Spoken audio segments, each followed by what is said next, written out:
Okay, I'm back. I don't know what's going on with the internet today, but whatever. Oh, he was taking my job? Oh, okay, well, that's good. That's good. He's a good one, man. If there's anybody that could do my job, it would probably be him. Okay, so, okay.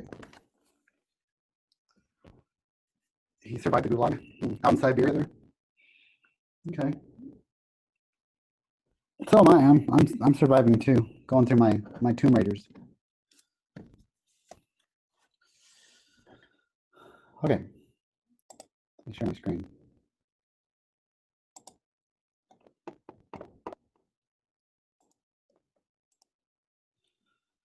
Okay, we back. We back. Are you going to be able to see my screen? Come on, come on. You know you can do it. There you go. Okay, perfect. Okay, so again, we're going to write this as 1 minus sine squared theta, okay, all over sine theta, sine squared theta, times cosine theta d theta, okay? And then we're going to take the integral, okay, the integral. But what is 1 minus sine squared theta? Isn't that cosine squared theta? Yeah. So this is the square root of cosine squared theta all over sine squared theta times cosine theta d theta. Okay. Well, this is going to be the integral. I'm just going to write it as the integral of cosine theta. Now, why do I not need the absolute value bars? Well, because domain, okay, we could use the absolute value bars, but we're just going to end up squaring this thing in the next step anyway. And so it really is not a big issue, right? Because isn't this going to be cosine times cosine, which is cosine squared, which is going to be positive anyway? Yeah. Okay, so I kind of skip a step there, but not really.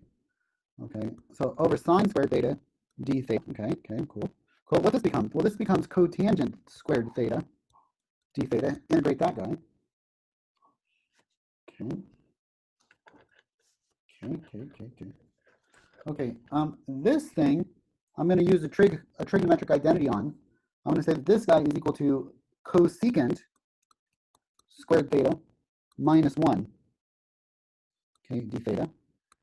And the integral of cosecant squared is cotangent, is negative cotangent. And again, all of this you would look up in a table of derivatives. Okay, negative cotangent, okay, minus theta. Okay, and then plus c. Okay, now the problem is this. The problem is I started the problem with x's and I ended up with thetas. So I have to go back to x's, okay? I have to go back to x's. Let's look at our triangle again. Okay, so here's theta, here's 3, here's x, and here's the square root of 9 minus x squared, right? Okay. Okay, what is the cotangent of theta in this triangle? What's the cotangent of theta in this triangle? Well, isn't it adjacent over opposite? Isn't it adjacent over opposite? So wouldn't it be the square root of 9 minus x squared all over x squared? All right? No, all over x. I'm sorry. It's just x. Is it x squared or x?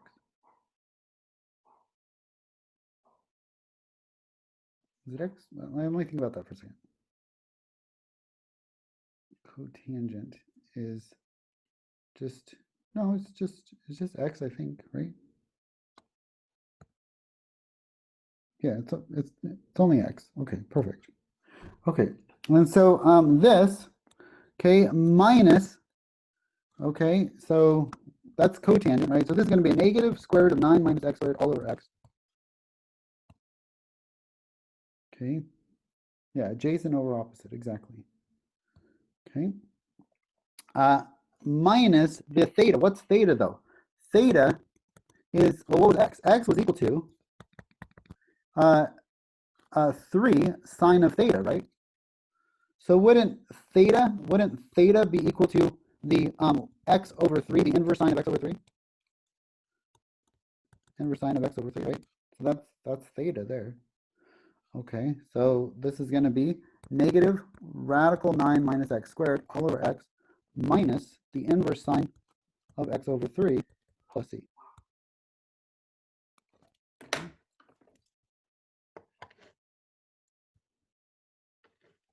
Oh, the audio is glitching? Okay, let me go back to my headphones.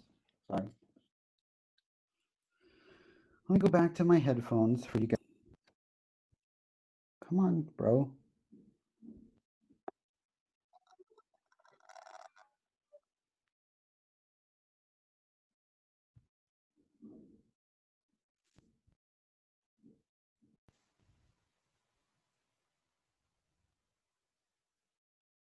Whoa, that's loud. Yes, I hear it. Thank you.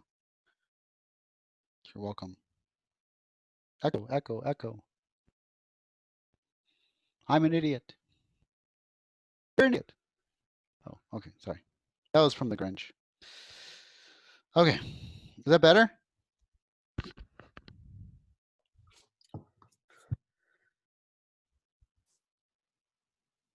Okay, cool.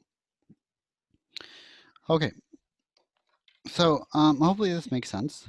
Okay, for number one. Okay, let's do another one. Since this is so much fun.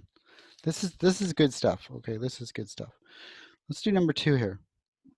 Okay, find the integral of 1 over x squared times the square root of x squared plus 4. Okay, dx. Okay, another trig sub. In this case, we're going to need to use tangent. Okay, tangent. Okay. So, who's unmuted? Somebody's talking in my ear. Okay. Mute all. There you go. Okay. Is that 4? Yeah, that's a 4. 4. Thanks. Okay, perfect. Okay, so here we're going to be using, because it's an x squared plus, because it's a plus sign, we're going to use tangent. So x equals a, which is 2, tangent theta. Okay, dx is equal to 2 secant squared theta, right? D theta. Okay. And again, why do we do that for theta? If we look at the triangle real quick, theta, right? And then we have the hypotenuse has to be the sum here. So this has got to be the square root of x squared plus 4. Okay. And then what does this tell me? This tells me that tangent is x over 2. Tangent is x over 2. Okay, right? Because doesn't this imply that tangent of theta is equal to x over 2? Does that make sense? Right? Okay, so I set up my triangle correctly. It's a really awful triangle, but that's okay.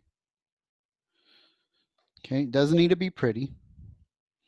Okay, so now let's plug this in. Let's plug in the trig sub here. Okay, we're going to get 1 over 4 tangent squared theta times the square root of 4 tangent squared theta plus 4. 4 tangent squared theta plus 4. Okay, and what's d theta? It's 2. Maybe I'll put this on top. It's 2 secant squared theta d theta. Okay. Okay. So what's the first thing I want to do? Well, let's I don't know. Let's pull out. Let's get rid of this. Let's make that a 2. Okay. Let's go secant squared theta over. Let's factor out a 4 on the bottom, which will allow me to actually factor out a 2, right? So this is going to be 1/4. I'm going to pull that out in front. 1/4 of tangent squared theta times the square root of tangent squared theta plus 1. Okay. But what is tangent squared theta plus 1? What is tangent squared theta plus 1? Tangent squared theta plus 1. Isn't that secant squared theta? Yeah. So 1/4 of secant squared theta all over, okay, all over tangent squared theta. I'm going to have to modify it. I'm going to have to modify it. I hate this when I have to do this, but we'll talk about this later. I'm going to have to modify this. Okay, so it's fine. It'll work in your guys' favor. Okay. There's just too much here. Too much. Okay. There's too much to cover in the next 2 hours. There's just too much. Too many glitches, too many stories. I mean, that's my fault, honestly. But too many getting kicked out of class. Okay, which is again my fault. So I don't blame you guys for anything, but it's just too much information. Well, I'm gonna have to postpone the homework on 7.4. We're not even gonna get to 7.4 today. I'm gonna let you know that right now. Okay. Yeah, I'm okay. It's just not gonna happen. I'm not gonna do that to myself. I'm not gonna try to like, speed through the hardest material of the course. That doesn't do you any good, and that does not do me any good. So we're just gonna take it step by step. We'll do as much as we can in the next 2 hours, and then we're just gonna call it a day. Call it a week, basically. Okay, but 7.4, I'm gonna have to extend that due date until like Tuesday. I don't know when is the due date on that thing. Is 7.4 harder? Yes, 7.4 is harder. It's not harder, it's just a lot of tedious work. This is the 7.1 through 7.4 is the tedious part of calculus. Oh, 7.4, it's already due Tuesday. Okay, perfect. Perfect. That's awesome. Since it's already due Tuesday, I'm going to modify the syllabus. I'm officially modifying the syllabus to 7.3 today and 7.4 on Tuesday. Okay? Okay. Sounds good. Okay, because I don't want to speed through this stuff. This is just too good. This is like you want to suck on the marrow of this mathematics. You need to steep yourself. Do you know what it means to steep a tea bag? Okay, you probably know what it is to teabag somebody, right? Like I do that in Minecraft. Teabag. Okay, but steeping a tea bag is letting it simmer in the cup and getting all of the goodness out of it. And you can't steep a tea bag in 30 seconds. It just doesn't work like that. You got to steep it over time. You got to think about it and mull over the stuff and let it become a part of you. You need to identify with 7.1 to 7.4, and you gotta get in there and knead the dough, knead it. Okay, and so I can't do it. I can't rush through it. You know, even in summer school. Sorry, it's just not gonna happen. Okay, so so where are we at here? We are at secant squared, right? Secant squared, and then what do we got on the bottom here? We got a secant squared theta. Okay, and then we've got d theta, right? Oh, okay, that's cool. Okay, so 1/4 integral of secant squared theta over tangent squared theta. Well, are you okay if I do this? If I just say, hey, this guy on the bottom is going to become a secant theta, and this guy on top is going to be a squared. So can I just make the top secant theta? Sure. Let's just make the top secant theta. Okay, and then the bottom is tangent squared theta, d theta. Okay, so we only have one secant theta at this point. Okay, now what can we do here? Well, okay, we could try to do a u sub. The problem is that when I take the derivative of tangent, right? What's the derivative of tangent? Isn't that secant squared? So it doesn't help me. It doesn't help me to do a u sub on this. That sucks. That sucks. So you know what I'm going to do? I'm going to be tricky here. Whenever I get stuck with trigonometry, do you know what I do?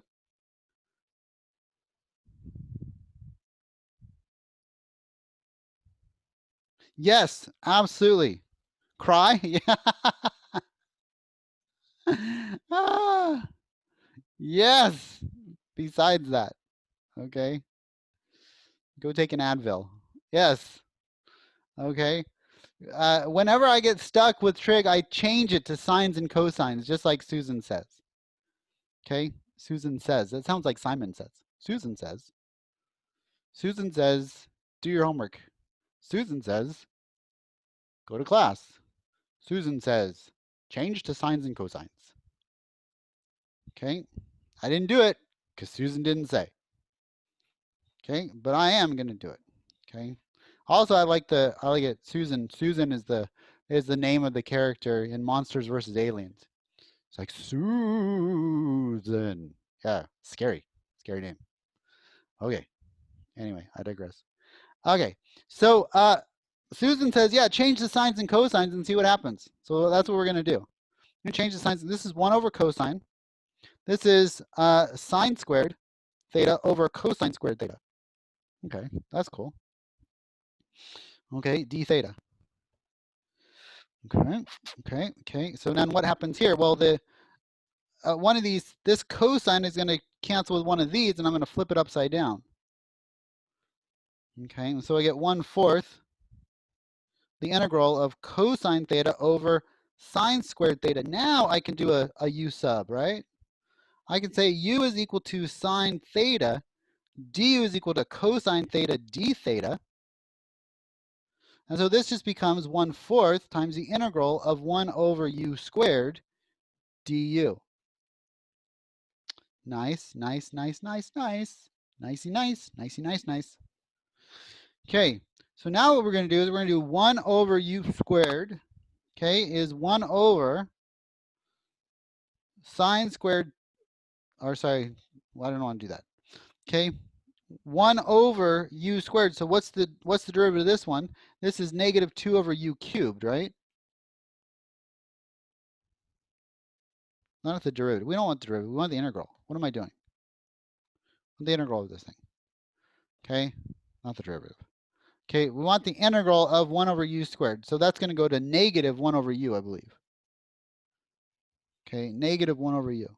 So negative 1 over u, okay, times 1/4, right, plus c.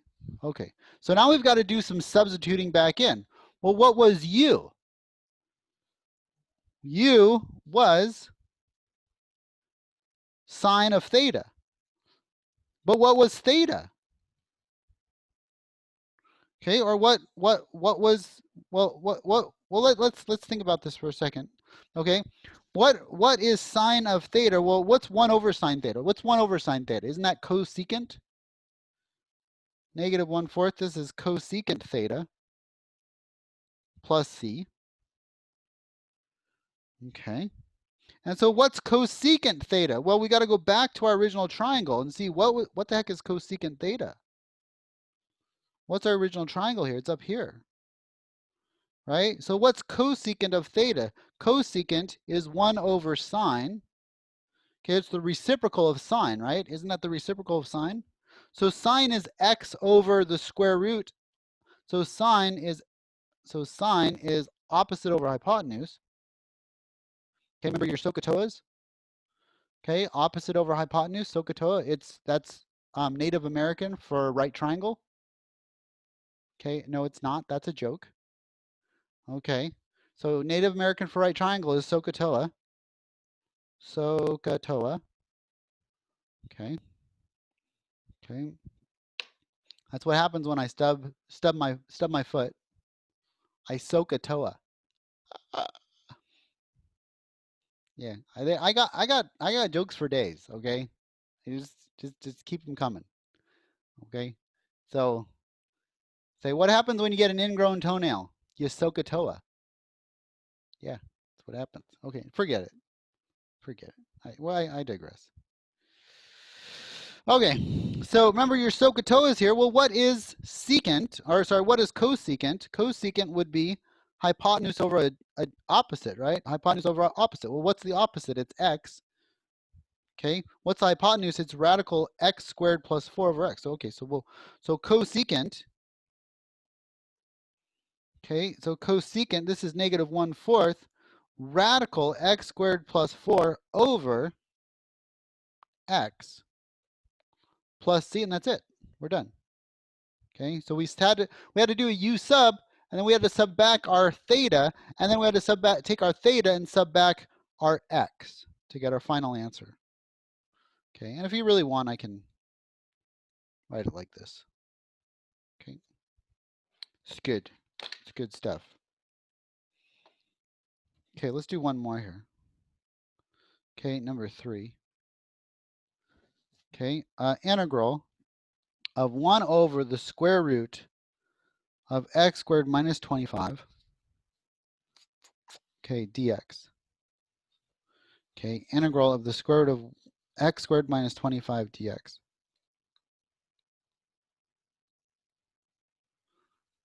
Okay.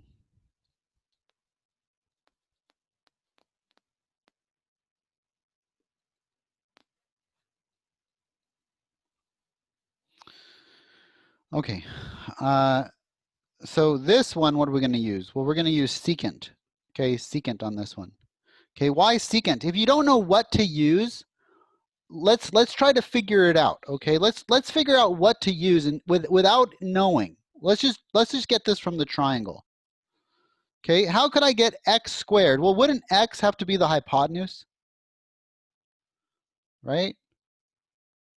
And then wouldn't 5 be over here? And then wouldn't I get the square root of x squared minus 25 there? Does that make sense? Does that make sense how I would get that? Using a right triangle, and then theta is here. Okay. Yeah. Okay.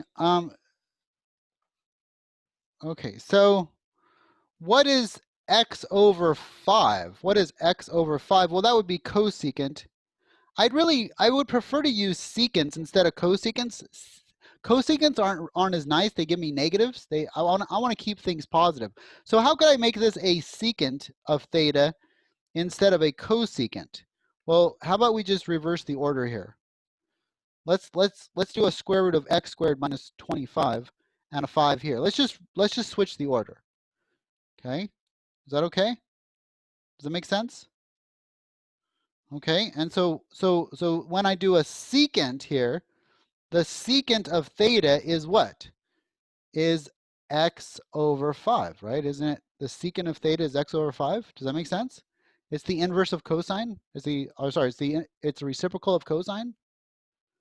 So wouldn't the reciprocal of cosine be x over 5 instead of 5 over x, right?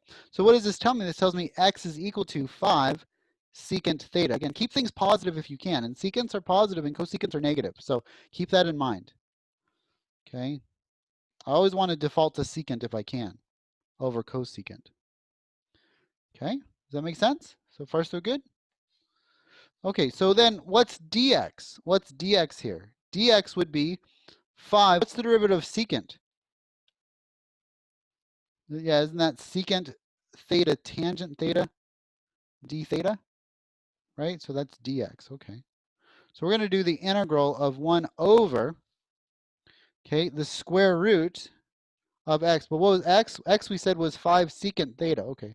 So this is going to be the square root of 5 secant theta squared minus 25 times dx, which we said was 5 secant theta tangent theta d theta.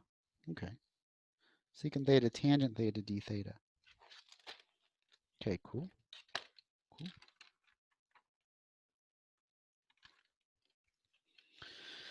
Okay. So now we need to simplify this. We need to clean this stuff up. So I'm going to get 5 secant theta tangent theta on top. I'm going to get 25. I'm going to factor out the 25. That's going to be 5 times the square root of secant squared theta minus 1 on the bottom. Aha, but what is secant squared theta minus 1? I've seen that before.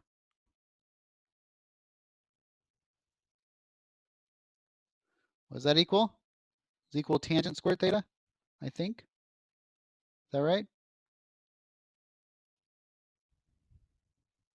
Yeah, maybe, maybe not. Okay. Yep. Okay, so thank you, Fatty. Sorry. Thank you, Fatty. Okay, so yes, that works. Okay, perfect. So now we're going to get secant theta, tangent theta all over, okay, all over the square root of secant square of all over square root of tangent squared theta d theta. Can everybody see that this and this are going to cancel out? Does that make sense? I'm just going to get a tangent theta. Okay. Okay, and so this is going to be the integral of secant theta d theta. Okay, again, well, what is this? This is the integral, okay, of 1 over cosine theta d theta. And okay, we've done that in previous chapters. We saw what this guy becomes. Okay, this guy, we had an identity for this one. Okay, the identity was that this guy is equal to the is equal to natural log. Okay, the natural log of, actually, okay, we couldn't do that. We actually had to do the magic 1. Remember the magic 1? I think we went over magic 1 yesterday. So to get this guy, we do magic 1. And then this is secant theta plus tangent theta plus c. Oh, okay. Okay.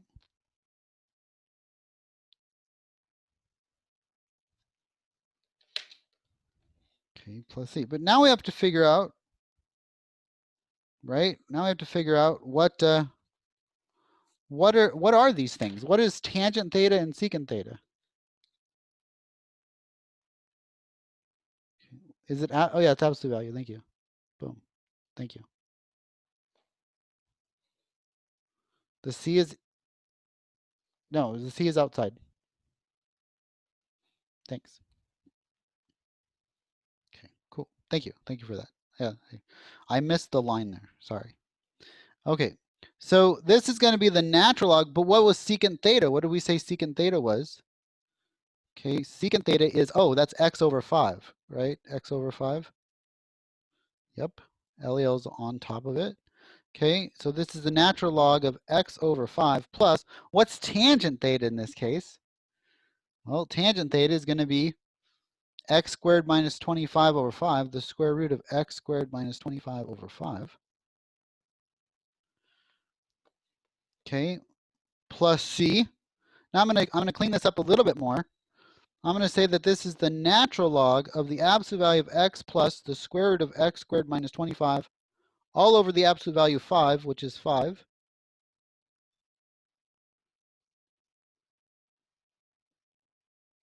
Okay, over 5 plus c. And now I'm going to use the property of logs to say this is the natural log of the absolute value of x plus square root of x squared minus 25 minus the natural log of 5 plus c. But what happens when I take c and I subtract off the natural log of 5? Isn't that just c again?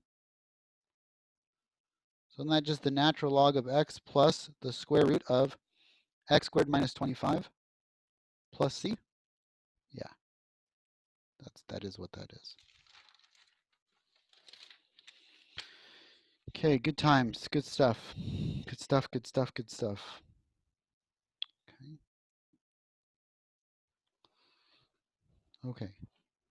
So now what do we got? We got 4. Okay, number 4. We want to take the integral of x over the square root of x squared plus 4 dx. Okay, let's do this guy. Okay, this is a trick question, by the way, because no trig sub is required here. No trig sub required.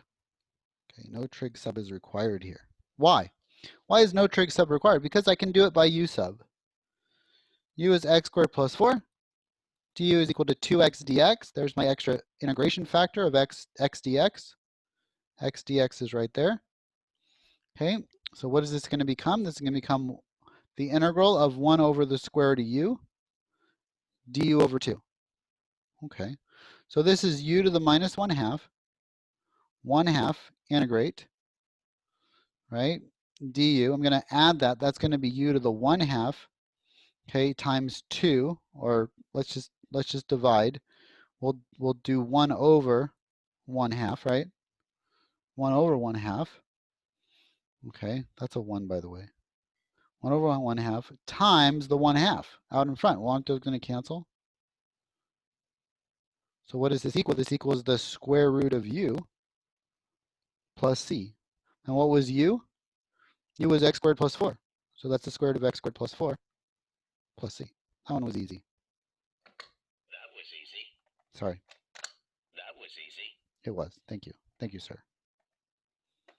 That's my easy button right there. That was easy. Exactly.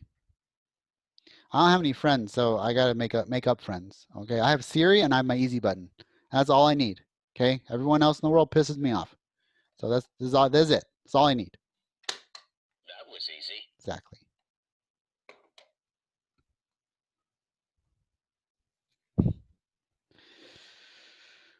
Yes, absolutely. When you can get the derivative in your u sub. Okay. I mean, I don't know what you're really. I think what you're saying there is we can use u sub when you can get the derivative of u and you can see it in the integral. When you see the derivative in the integral, yes, that's what, yes.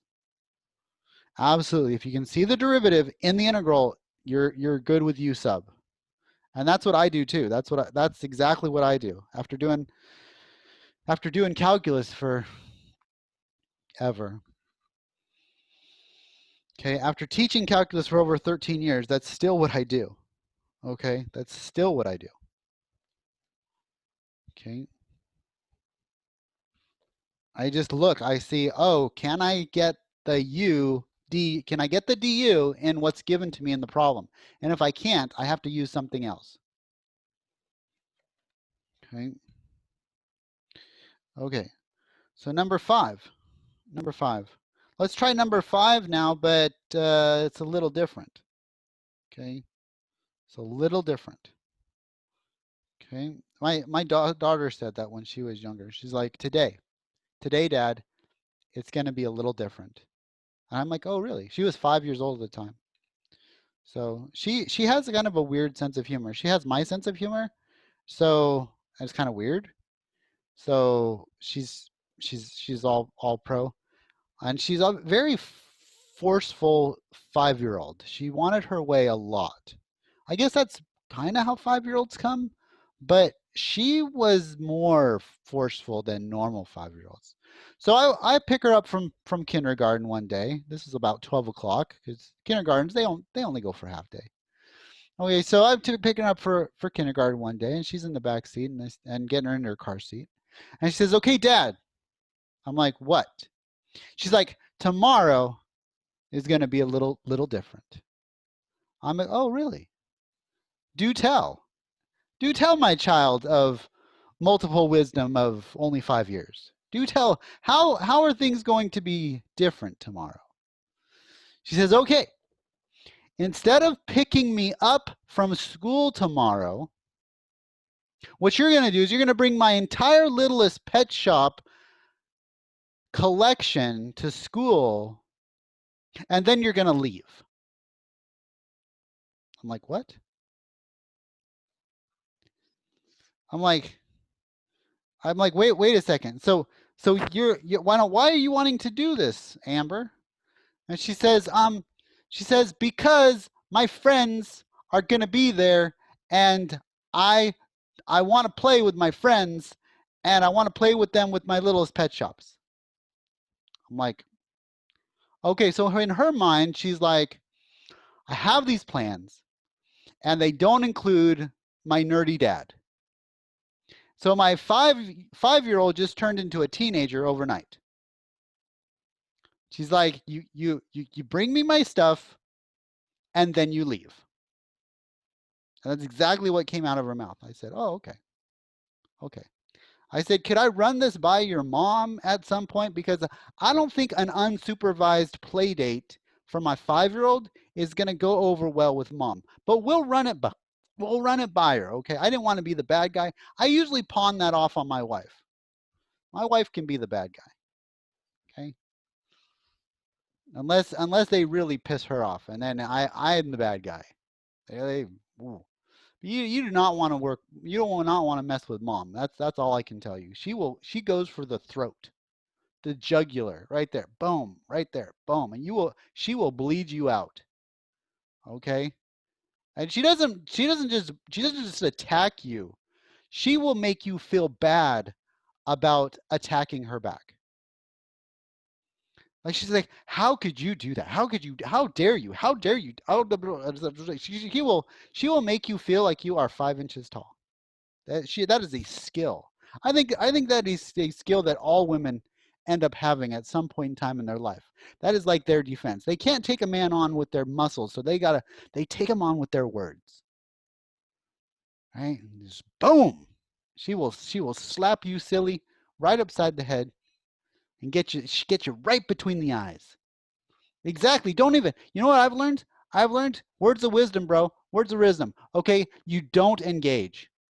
You automatically, no matter what you've done, you automatically apologize. Okay? Because you're stupid. Because according to them, you're going to be stupid, and no matter what you do, you're still stupid. Okay? You immediately apologize. Okay? And it has to be heartfelt. It can't be I'm apologizing just to apologize because they can see right through that. Right through that. It's like they've got x-ray vision right into your heart. So you own up. You man up. You just say, hey, you know what? I'm a stupid male. It's the damn Y chromosome. I don't know what the hell I did. I'm so sorry. And then boom. And then you try to make amends and you try to say, hey, you know what? Because you stepped on their toes, and even though you know you were stupid and you apologize, it's still not all good. It's not all good because you just stepped on her toes. You just made someone hurt, and it doesn't take away the pain. You being stupid and knowing that you're stupid doesn't take away the pain. So I've learned over the years, don't step on people's toes. And if you do, apologize immediately and then try to make amends. And that will get you out of trouble a lot. So keep that in mind. Okay? That is one way to stay married. Okay? So do that. Do that, do that, do that. Okay? Words of wisdom. Okay? See, these are life skills. These are life skills. You're learning life skills here. Okay? You're learning Calc 2, but you learn life skills too. Okay? Just do that. Okay? And do not ever, guys, do not ever say, ever, can I say ever, say, honey, it's not the dress that makes you look fat. Do not ever say that. Ever. Okay? Or you will be hurting. And don't ask me how I know that. Okay? Don't ask me how I know that. That is not good. It is not all good in the hood. Do not ever say that. That is a bad day. That is a bad year. Okay? I'm just letting you know. Don't ever say that. It's not good. Okay, school's in session and someone was taught a lesson. That's right. Someone was taught a lesson on that one. Ooh.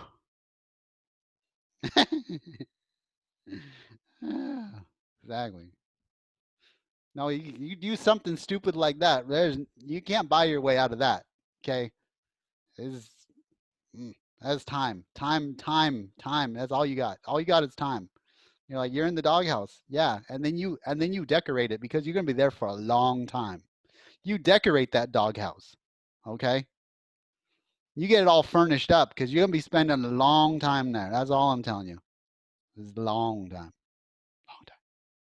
And then you bring your friends over to your doghouse because they're stupid men too. And then you just play cards in your doghouse. And you're like, okay, well, yeah. Johnny? And he's like, yeah. It's like piss the wife off again. I'm like, okay, just come over. Bring your poker chips. Come on over. We can be stupid together. That's how it works. That's how it works. Anyway. Okay. Let's go back to the math. Okay, number 5. The integral of x over the square root of 3 minus 2x minus x squared. Okay. One of my students in high school, she came up to me. She said, Mr. Holtman, how did you become so wise? And I turned to her and I said, a lot of pain, a lot of self-inflicted pain. That's how you become wise. And you know what's even wiser? To learn from other people's pain so you don't have to do it yourself. That's what's even wiser. So learn from my stupidity. That's all I'm saying. Okay, my kids have. They're like, Dad, we're never going to be as stupid as you. I'm like, praise the Lord. Praise Jesus. Okay, don't be as stupid as me. Exactly. Okay. let's look at this one. What we want to do here is we want to do something called completing the square on this.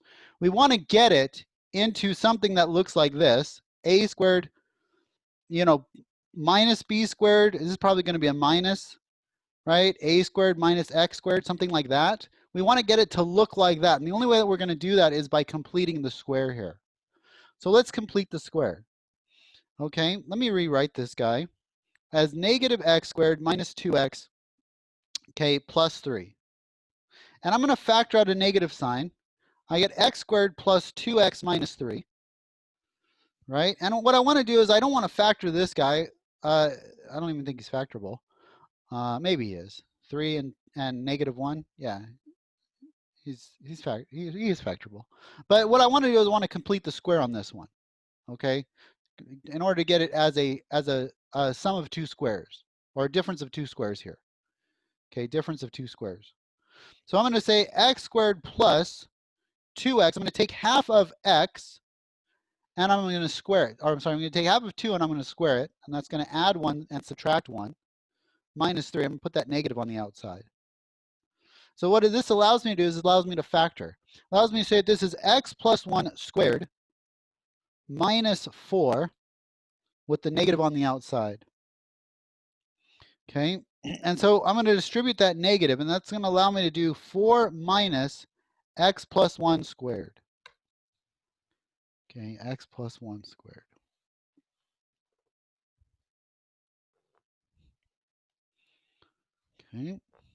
Okay, so now I did the algebra on this. Now I'm going to use some trig sub on this one. So the top was x. The top was x. And the bottom here is the square root of 4 minus x plus 1 squared. Okay. So now we have a trig sub that we can do, but we have to do a u sub first. Why? Because u is equal to x plus 1, du is equal to dx. Right? So this is just, okay. So what is x then? What's that x on top going to become? Well, if u is equal to x plus 1, isn't x equal to u minus 1?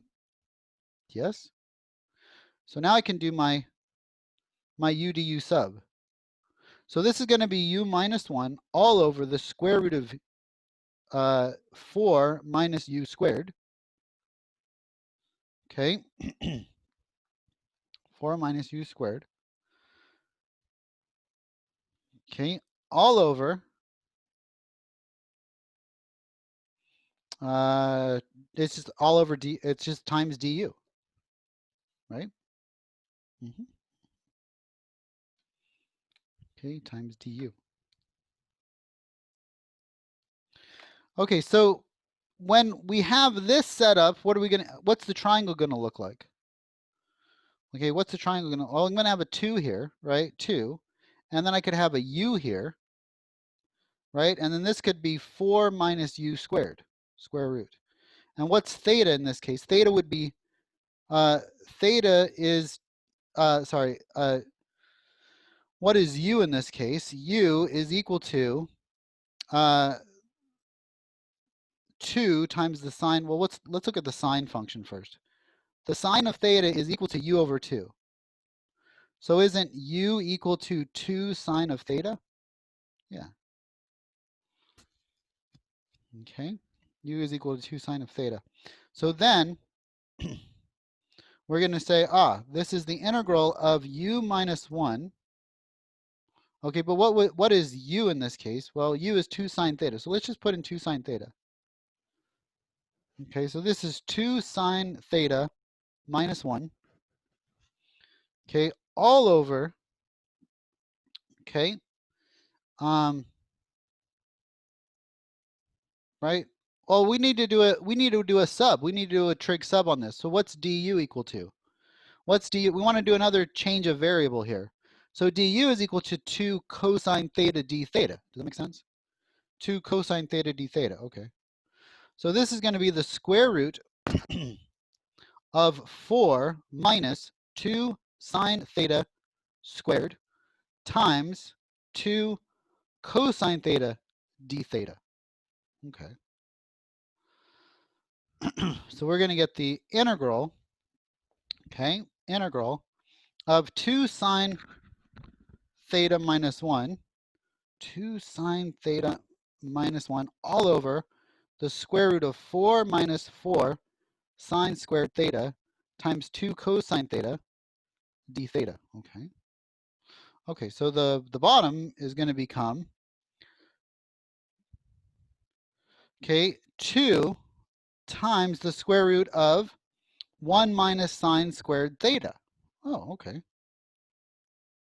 2 cosine theta d theta. Okay, the integral of 2 sine theta minus 1 all over, okay, these 2's are going to cancel. Okay, and then what's 1 minus sine squared theta? Isn't that cosine squared theta? So isn't that going to be the square root of cosine squared theta times cosine theta d theta? And isn't this going to be cosine theta on the bottom? So those cancel. And we're just left with the integral of 2 sine theta minus 1 d theta. Okay. Okay, so now we just got to integrate and then go all the way back to x. Okay, so let's try to do that. Okay, so let's integrate. This is going to be negative 2 cosine theta minus theta,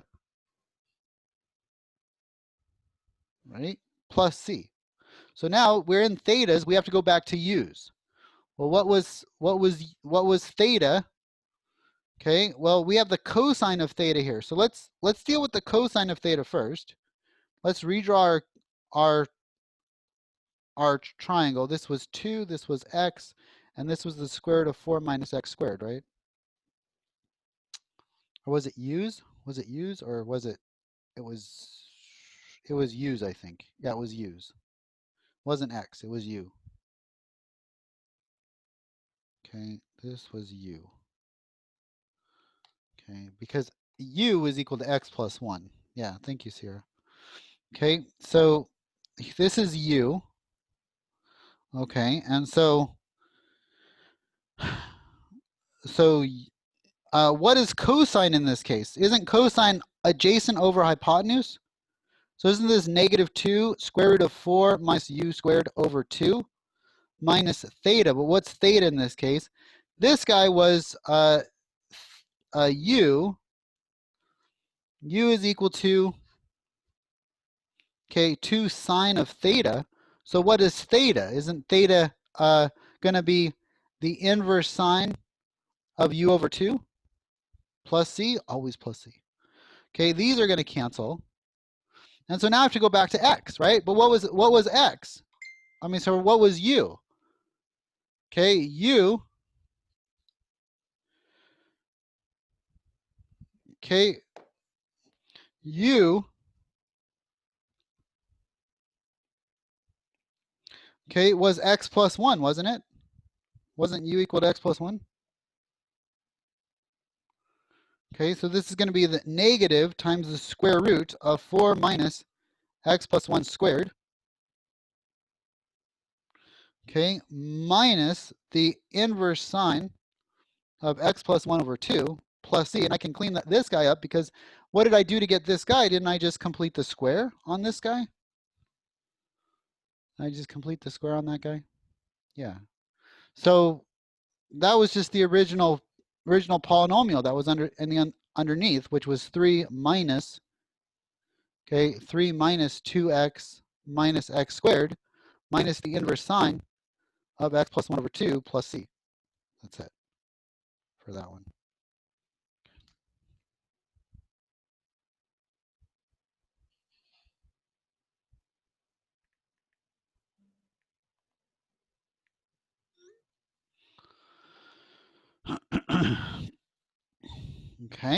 Okay, so that is 7.3.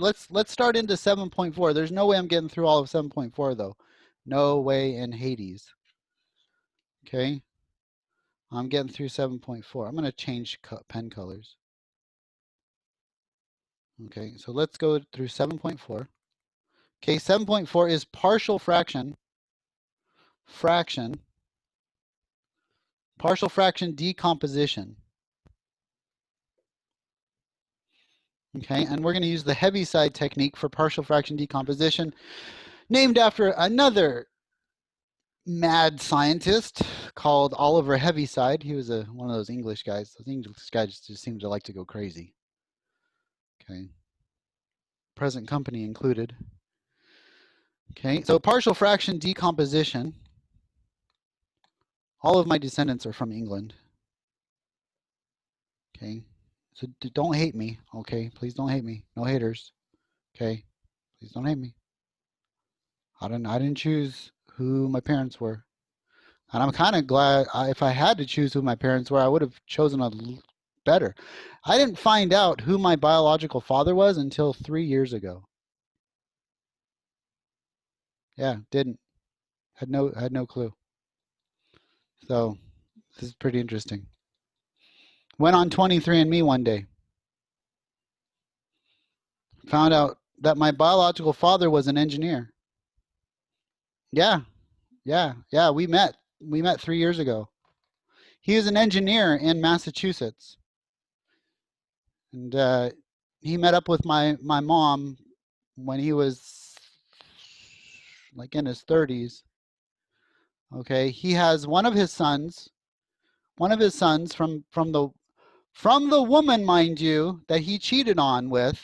They're still married to this day. Okay, he's an engineer, and one of my brothers, yeah, they're 75. They're like in their 70s. So yeah, cheated on with my mom, who my mom was married at the time as well. Yeah, exactly. It's crazy people. Okay, anyway, so 1975, I guess people were just staying stupid. So they were both married at the time, and conceived a child, which was me. One of my brothers is an accountant and an airline pilot, and another one of my brothers is a PhD at Columbia University in neuroscience. Which makes a lot of sense why I have the job I have today. Because some of it's nurture and some of it's nature, right? There's that whole nurture versus nature thing. None of the people in my family up until 43 years old had any mathematical ability whatsoever. Nobody knew where this came from. No one. And the man that I thought was my father who raised me turned out not to be my father. That was an interesting day. 23andMe. Interesting days. Anyway, so, but again, that's what happens when you get raised by alcoholics and drug addicts. Go figure. Right? The other stuff kind of probably just goes along with it, right? It's like, come on, people, get your act together. They did actually. My mom has been sober since I was 20, so she's doing a lot better. She's doing a lot better. My dad, however, he kind of fried his brains in the 60s and 70s. He's not all there now. It's really sad. Okay, anyway, enough about me. Okay, number one. But I don't share this stuff with you guys to say, oh, woe is me. I share this stuff because if I can achieve, given the hand I've been dealt, you guys can achieve, given the hand that you've been dealt. Does that make sense? If I can do this stuff, if I can achieve, if I don't have to let those things hinder my success, then neither can you. You know? We all play the cards we're dealt. You just got to play them good. Okay, partial fraction decomposition. Okay, integration. Let's look at integration by partial fraction decomposition. Okay, x squared plus 2x minus 1 all over 2x cubed plus 3x squared minus 2x dx. Okay. Okay, so the first thing I notice is in the denominator, I want to factor out an x. So I'm going to go x squared plus 2x minus 1 all over x times 2x squared plus 3x minus 2. Okay. Now I want to factor. Okay, I'm not going to teach factoring because this is not an algebra class. Okay, I'm going to factor the bottom. Okay, x squared plus 2x minus 1 all over, okay, x times 2x minus 1 times x plus 2. Okay, so now I want to do something called partial fraction decomposition. Okay, I want this thing, this fraction here, x squared plus 2x minus 1 all over x times 2x minus 1 times x plus 2 to be a series of fractions. Okay. Okay, so what I'm going to do is I'm going to... Sorry, I can only search by topic for movies. Well, I didn't ask, honey. Okay. This, go away. Go away. Go. You can leave. Thank you. Bye. Okay, that's good. Okay, so 2x minus 1, you are dismissed. Okay, 2x minus 1 times x plus 2, okay, is equal to, we're going to make these have different denominators. Right now, all they have is a common denominator, and we want to break this apart. We're going to have this ax be 2x minus 1 plus c over x plus 2. Okay, and now what we're going to do is we're going to multiply through. We're going to use something called the Heaviside technique. Heaviside technique. Technique. Bring it around town. How do I spell technique? Technique. Is that how? Looks good. Bring it around town. Stomp on one foot. Double take. 2 times. Okay, anyway. I'm getting SpongeBob flashbacks. Okay, so A over B, we're going to use the Heaviside technique, and that just means we're going to multiply everything through by the common denominator. So this becomes x squared plus 2x minus 1 is equal to, the x is going to cancel out in the first one, so this is a times 2x minus 1 times x plus 2 plus b times x times x plus 2 plus c times x times 2x minus 1. Okay, and now what I'm going to do is I'm going to do some sneaky stuff. Okay, and what we're going to do is we're going to set these x values equal to certain things. Okay, first thing that I'm going to set the x value equal to is 0. Let x equal 0. Why? Because we've got an x term here, okay, and an x term here, and that's going to allow me to solve for a. I'm going to solve for a by letting x equal 0. Let x equal 0.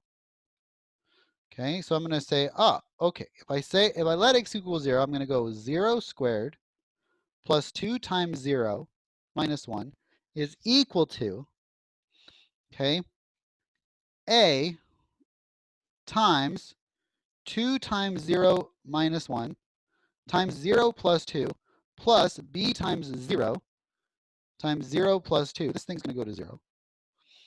Okay, plus c times 0. Okay, times 2 times 0 minus 1. That whole thing's going to go to 0. Okay, that's nice. Okay, this is going to become negative 2a. This is negative 1 is equal to negative 2a. And so what does a equal? Well, a is equal to 1/2. Boom. Okay, that's nice. We got our first constant there, our first numerator. Okay, now let's see what else we could let x be. Well, how about we let x be negative 2 to get another 0?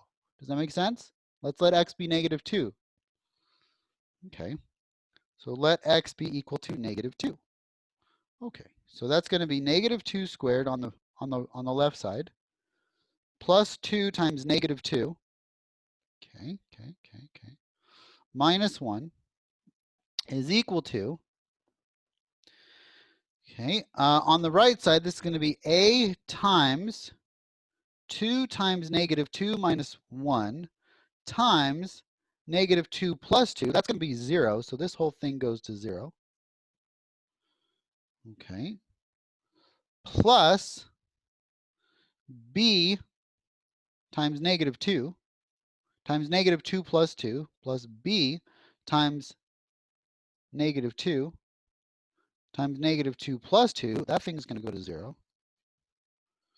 Okay, and then plus c times negative 2 times 2 times negative 2 minus 1. Oh, okay. Okay, so the left side's got to equal the right side. So this is 4 minus 1, right? So that's negative 1 is equal to, what's this going to become? This is negative 4 minus 1 is negative 5. Negative 5 times negative 2 is negative 10c. Okay. Is that right? No, positive 10. Sorry, positive 10c.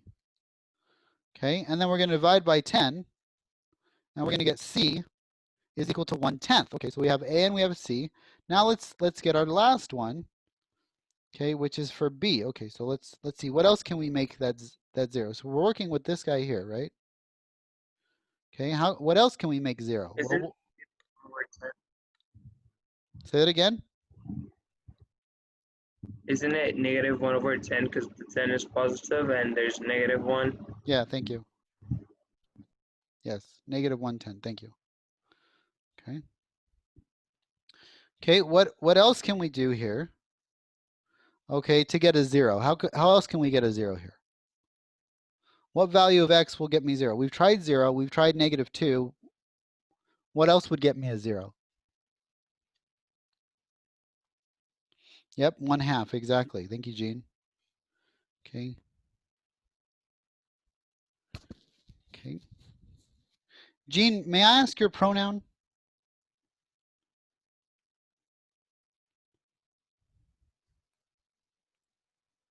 Okay, perfect. Thank you.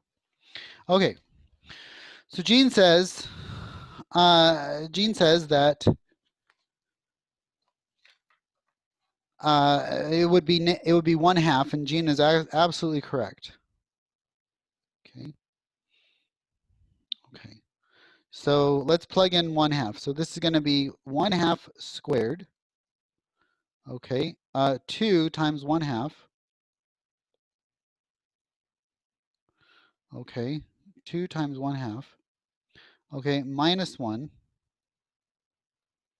is equal to, okay, a times 2 times 1/2 minus 1. Well, isn't that one's going to go to 0, so I know a is going to go to 0. Okay, I also know c is going to go to 0. Why? Because it has the same term in it, right? So a and c are going to go to 0 if I plug in 1/2, right? Okay, a and c are going to go to 0. Okay, if I let x equal 1/2, this is let x equal 1/2. I'll just go to the next one. Okay, so a was this times, 1/2 plus 2. okay, plus b times 1/2 times 1/2 plus 2, right?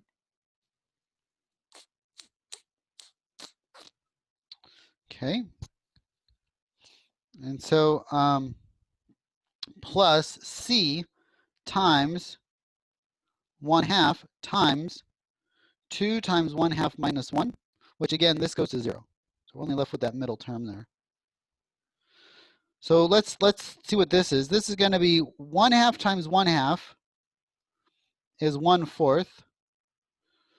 This is going to be 1, and this is going to be minus 1. So that's a 1. That goes to 1. 1 minus 1 is 0, so it's 1/4.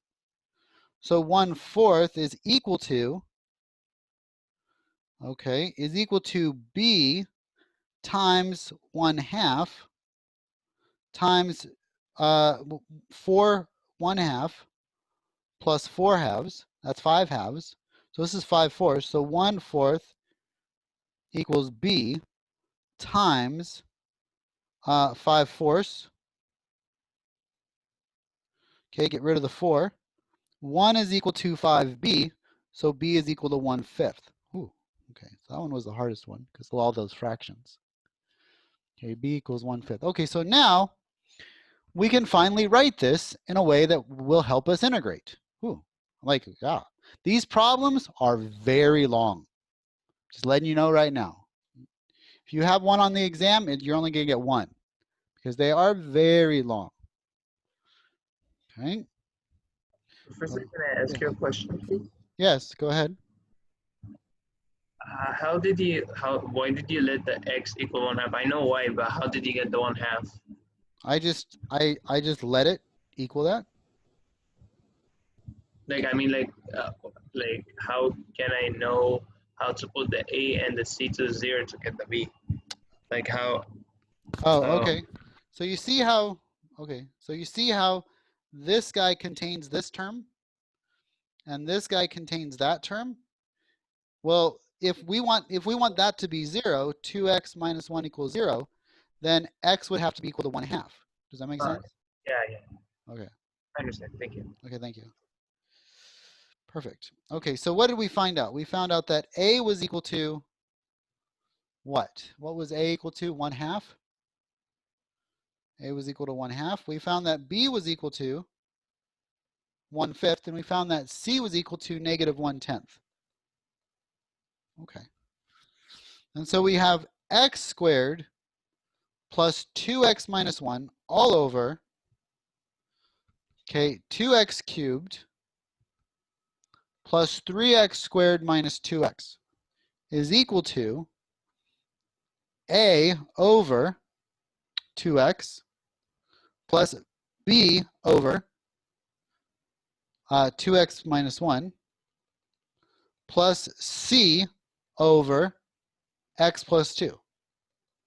So I'm going to plug this in, and this is going to be now 1 over 4x plus 1 over 5 times 2x minus 1 plus, or minus, I'm going to do a minus here, minus 1 over 10 times x plus 2. Okay, so far so good. We're almost done. We're almost done with this problem. Well, not really. We're getting close. We're getting closer. Okay. Again, these problems are extremely long. That's why we're not going to be able to get through all of them today, I don't think. We might be able to. I don't know. I mean, we'll see. We'll try. We'll do a college try here on getting through all three of these problems, but it may not. It may not. Is it over what? Say that again. Did I mess up? Okay.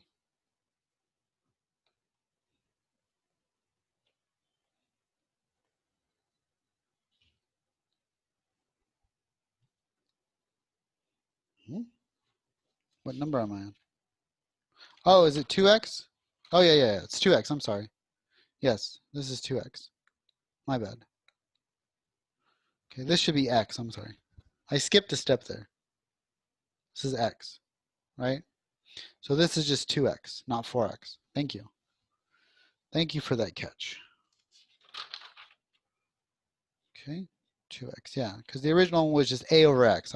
Yeah, I thought it was a over 2x, but yeah, it's just the original is a over x. Okay, so this is 1 over 2x. Okay, so now what do we want to do? We want to integrate this dx, right? Okay, so I'm going to break this up into 3 integrals. I'm going to integrate 1/2 times the integral of 1 over x dx plus 1/5 times the integral of 1 over 2x minus 1 dx, and then minus the integral of, well, I'm going to pull out the 1/10. 1/10 times the integral of 1 over x plus 2 dx. Okay, so this guy is just going to be 1/2 natural log absolute value x, okay, plus c, plus this guy over here is going to be 1/5 times the natural log of 2x minus 1. But I would have had to use a chain rule on this one because we have, you know, or sorry, a u substitution on this one. Okay, which means that I would have ended up with a 1/2 in front as well. So this would be 1/10. But let's do the u sub so we don't lose anybody. U is equal to 2x minus 1. Du is equal to 2 dx. So du over 2 is equal to dx, right? Okay. Okay, so so if I want to integrate this, this is going to be 1/5 times the integral of 1 over u, okay, du over 2, right? Okay, so this is just 1/10 natural log of u plus c, but what was u? Well, it's 1/10 natural log of 2x minus 1. Okay. And then what's the next one here? The next one here is going to be minus 1/10. Now this I could do a u sub, but what happens when I do a u sub on this one? What's the derivative of x? Isn't it just dx? So I really don't have to do a u sub. Okay, I could if I wanted to. But if I take the derivative of x plus 2, okay, that just becomes, okay, x plus 2, that just becomes dx. So really we don't have to. Okay, this is going to be the natural log of the absolute value of x plus 2. Okay, plus c. Okay, and so we get 1/2 the natural log of the absolute value of x plus 1/10 times the natural log of the absolute value of 2x minus 1. Okay, minus 1/10 times the natural log of x plus 2 plus c. Now I can leave this like this if I really want to. Okay, and call it good. Or I can do some properties of logs here. This is radical x. This is plus natural log of 2x minus 1 to the 10th, radical 10, to root 10, I should say. Okay, minus natural log of root 10 of x plus 2 plus c. And so this becomes the natural log of the square root of x times the 10th root of 2x minus 1 all over the 10th root of x plus 2 plus c, or the natural log, okay, okay, of, okay, I'm going to do something sneaky here, and I'm going to go the 10th root of x to the 5th, if that's okay with you guys. Okay, 10th root of x to the 5th. And so this becomes the 10th root of x to the 5th times 2x minus 1 all over x plus 2, which then can become the natural log of the 10th root of 2 times x to the 6th minus x to the 5th all over x plus 2 plus c. And yes, that was a very, very long problem. Okay. Not for the weak-minded, not for the faint of heart is section 7.4. A lot of goodness there. Okay, a lot of goodness. Okay.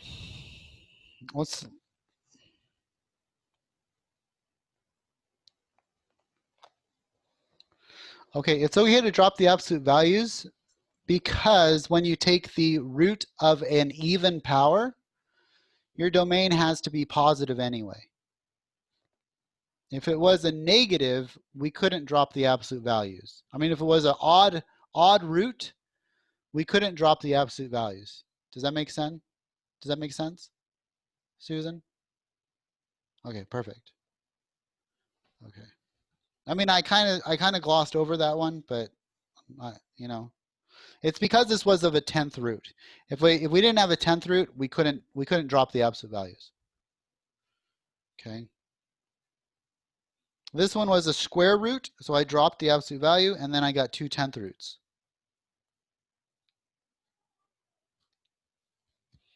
Yeah. Well, you teach high school, right, Susan? Oh, all grades. You teach all grades? Okay. Oh, private tutoring. Oh, okay. Okay. Okay, that makes sense. The sweet life. Nice. So why are you taking my class? Why? Just to gain some skills? Oh, so you can tutor AP Calc BC. Makes sense. Absolutely. Now keep in mind that Calc BC is different than Calc 2. Okay, I've taught Calc BC and I've taught Calc 2. Calc 2, well, Calc BC is more drill and kill. And Calc 2, you're going to learn more theory in here.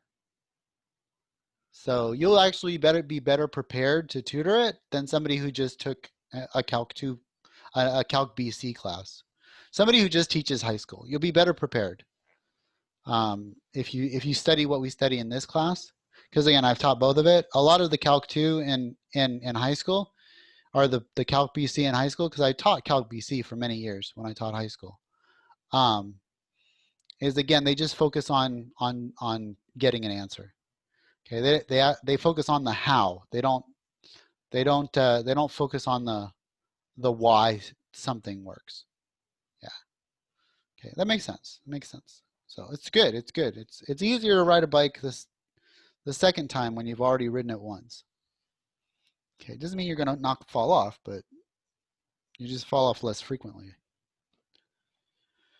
Okay, it's called failing forward. You always want to fail forward. Okay, and just have that positive attitude. Okay. Me and my kid's favorite movie is Meet the Robinsons. One, because the guy in there is an orphan and there's a lot of overlap to my life.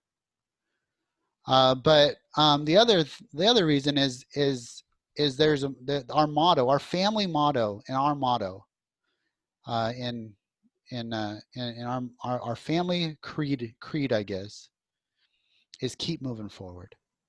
Just keep moving forward, and that's the creed in that movie, Meet the Robinsons. It's our favorite family film of all time, because there's one thing that we always do in our family, and that is keep moving forward. It's like that line from Rocky, in Rocky Balboa, where he says, it's not about how hard you hit, but it's about how hard you can get hit and keep moving forward. It's about how much you can take and keep moving forward. That's how winning is done. So anyway. Okay. So let's go on to number 2. Okay. I think number 2 is going to take us to the entire end of the class today, but we'll see. We'll see what we can get through. Again, I don't want to rush through all this stuff. Do not want to rush through. Okay. Well, hopefully we can finish this up on Monday. Okay, what are we covering on Monday? Are we covering another 2 sections on Monday? I hope not. Where's my syllabus? It's right here. I hope we get a little bit of reprieve. Yes, we are supposed to. We are supposed to. Man.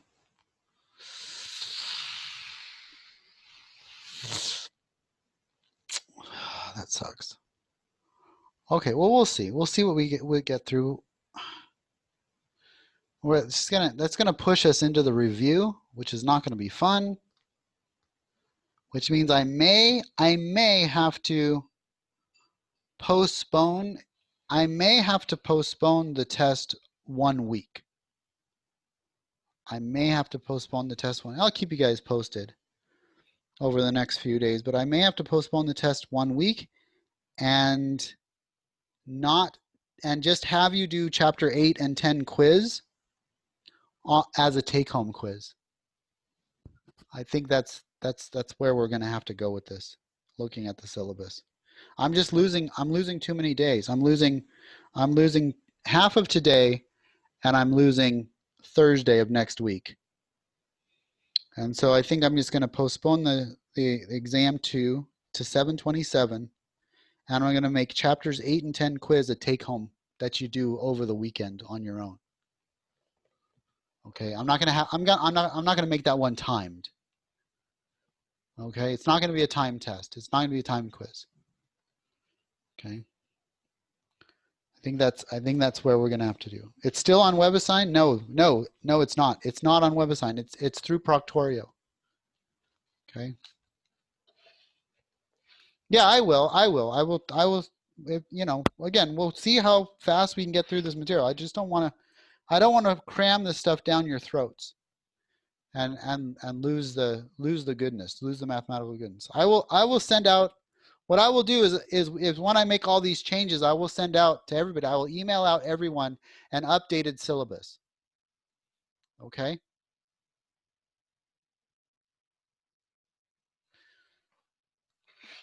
Okay. It says we have 2 weeks for chapter 11. Do we need those 2 weeks? Let me see. We may not, actually. We may not. No, we do. Well, I don't know. We do. Chapter 11 is a beast. It is a beast. It is series and tests, isn't it? Yes, exactly. It is series and it is tests and series. So it is a beast. Yeah. Okay. We'll figure it out. Okay. Okay. On the highway to hell. Yeah. Welcome to Calc 2 summer school. You know, this is what you signed up for. This is what you signed up for. Nobody's twisting your arm to be here. Just letting you know that right now. Okay. But again, I don't want to gloss over the really good stuff. Okay. Okay, let's do one final example here. Okay, one final example. And then hopefully we can do, well, we might be able to stay on schedule on Monday. We'll see. We'll see how much we can do on Monday. Okay. If we can catch up, I'll catch up. I'll do the best that I can to catch up. I got Monday, Tuesday, Wednesday of next week to try to catch up. We'll do what we can. Okay, we'll do what we can. I might have to postpone the test by a day. Push the test forward by 1 day, but that's about it. So we'll see. We'll see what happens. Yeah, the test was scheduled for Wednesday. I might have to test this. I might have to push the test to Monday. Does that make sense? Okay, so okay. So we'll see. We'll see what happens. Okay, I'll figure it all out over the weekend. I'm going to take the weekend and I'll figure it all out and then we'll get. Okay, let's do our final example today. Ready? Ooh, spicy. Okay, let's do our final example today. I really want to be able to teach you all this stuff. Again, I might just send this to you and say, hey, you know what? Make sure you look at the book for section 7.4 because this is a really meaty stuff. Most of these problems take 2 pages or 2 pages long. Okay, and it's really, you're not going to know all the rules straight out of the gate. Okay, has anybody done partial fraction before? Has anybody done partial fractions before in pre-cal? Anybody all? One person? Nope, nope, nope. I've done it before, but not in pre-cal. Okay, Gene, where did you do partial fractions? Okay, Martin says, yep. Martin says, this is my second time taking Calc 2. Oh, okay, well, there you go. Okay. Okay, I think so. Okay, so again, I don't know. We'll see. We'll see where we go. But I want to make sure you know how to do your partial fractions on this one. Okay, so let's go through number 2 here. Okay, if I'd stop talking, we might be able to get through all this stuff. X to the 4th minus 2x squared, okay, plus 4x plus 1 over x cubed minus x squared minus x plus 1, okay, minus x plus 1 dx. Okay, dx. I'm sure you'd like it if I postponed the exam, because then you'd have the weekend to study, right? Okay. We'll see. We'll see. We'll see if that works. That might work out well. Okay. Okay. So x cubed minus x squared minus x plus 1. Okay. Dx. Now notice what? Notice that the numerator here is bigger than the denominator. So what do you think we can do given that the numerator is bigger in power than the denominator? Anybody know how to simplify this? We've got an x to the 4th over an x to the cubed. Yeah, we're going to do long division here. Okay, we're going to do long division. Yep, we're going to do long division. So let's do some polynomial division. We're going to do polynomial division. We're going to do partial fraction decomposition. We're going to deal with natural logs in this problem. It's just, again, this is your calc on steroids. This is why this is such a hard chapter. Because it takes everything and anything that you ever learned in algebra and it says we're going to apply it to one problem. Okay, that's what makes these such good test problems, is because I can test you on 10 different mathematical, you know, ideas in one problem. Okay, hint, hint. Okay, so let's do long division here. X cubed minus x squared minus x plus 1 goes into x to the 4th minus 2x squared plus 4x plus 1. Okay. Okay, let's do long division. Okay, how many times does x cubed go into x to the 4th? X times. So I'm going to do an x there. Let me multiply through. I get x to the 4th minus x. Oops, I forgot my 0. I'm sorry. Oops. I forgot my x cubed. This should be plus 0x cubed minus 2x squared plus 4x plus 1. There we go. This is going to be minus x cubed. Okay, and then this is going to be minus x squared. Okay, and then this is going to be plus x. Now, what do? I subtract. Subtracting is changing the sign and adding. Change the sign and add. Okay, so that cancels. I'm then left with x cubed. This is going to be minus x squared, and this is going to be plus 3x, and then I'm going to bring down my 1 here. Plus 1. Okay. Okay, now I want to ask, how many times does x cubed go into x cubed? Well, it just goes one time. Okay, so this actually needs to be over here. X plus 1. Okay, it goes in one time, so I'm just going to get a mirror image on the bottom here. X cubed minus x squared minus x plus 1. I'm going to change the sign and add. Change the sign and add. Okay, so what do I get? I get opposites here. That's good. I get opposites here. That's good. I'm left with 4x plus 0. So this is just 4x. So that's my remainder. My remainder is 4x over x cubed minus x squared minus x plus 1. Okay. So now I need to rewrite this as the integral of x plus 1 plus 4x over x cubed minus x squared minus x plus 1 dx. Okay. Nice. Nicely done. Okay. Another stretch. Stretch. Okay. Okay. It's hard. It's hard to lecture 3 hours straight. This is hard to lecture. I'm sure it's hard for you to pay attention for 3 hours straight without falling asleep. But it's hard to lecture 3 hours straight in a row. Okay, with no breaks. Okay. So x plus 1 plus 4x, x cubed minus x squared minus x plus 1. Okay. So now what is this going to become? This is going to become x squared plus x times the integral of 4x over the denominator here, right? The denominator. But let's factor the denominator. Let's factor the denominator, right? So let's do factoring by grouping. Okay, so what does that denominator factor into?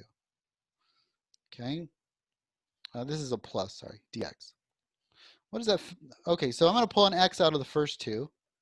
So x cubed minus x squared minus x plus 1 is equal to x times x squared minus, or sorry, x, let's pull an x squared out. That's x minus 1. Okay, plus,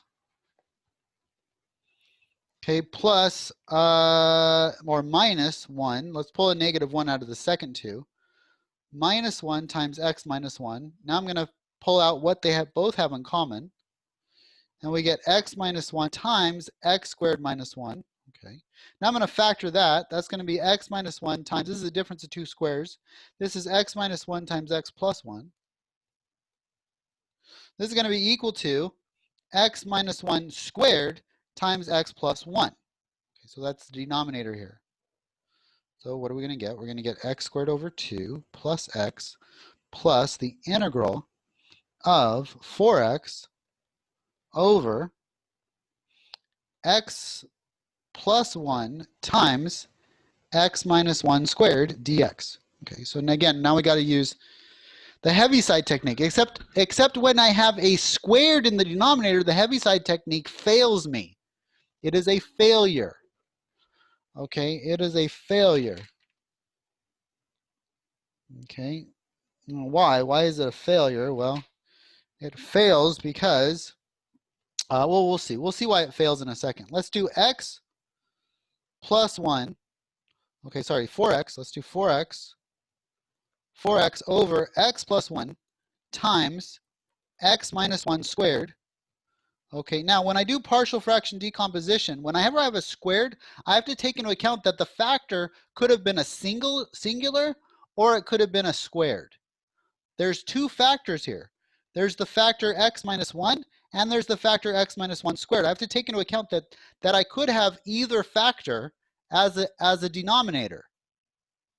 So this is going to be equal to a over x plus 1 plus b over x minus 1 plus c over x minus 1 squared. X minus 1 squared. Okay, good.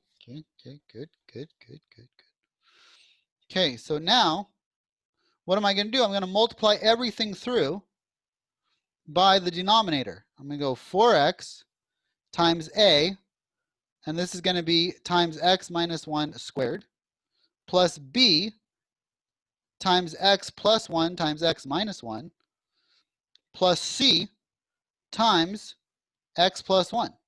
Okay. So now we're going to do the Heaviside technique, but it's not going to give us all three. And I'm going to explain why in a second. Okay. So if I plug in 1, what does that give me? Let x equal 1. That's going to give me 4 is equal to 2c. Does that make sense? 4 is equal to 2c. Let x equal 1. Is it c or b? No, it's c. It's c.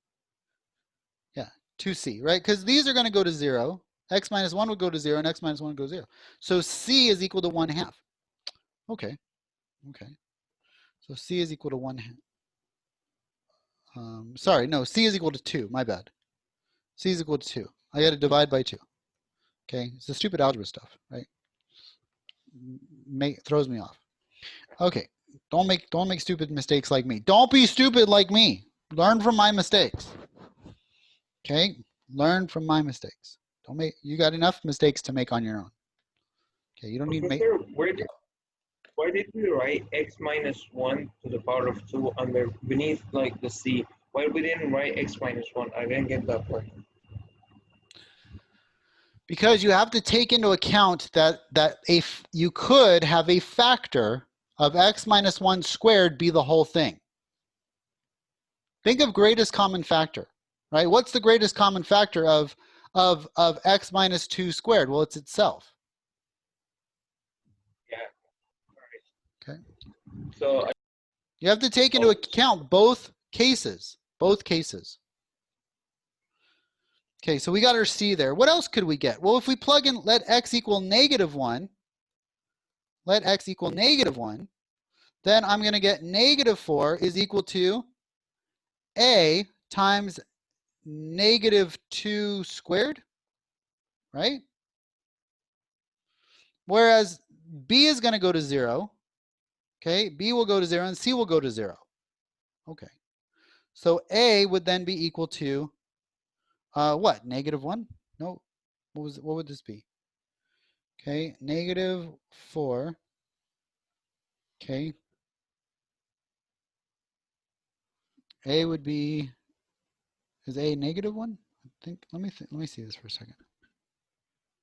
Okay.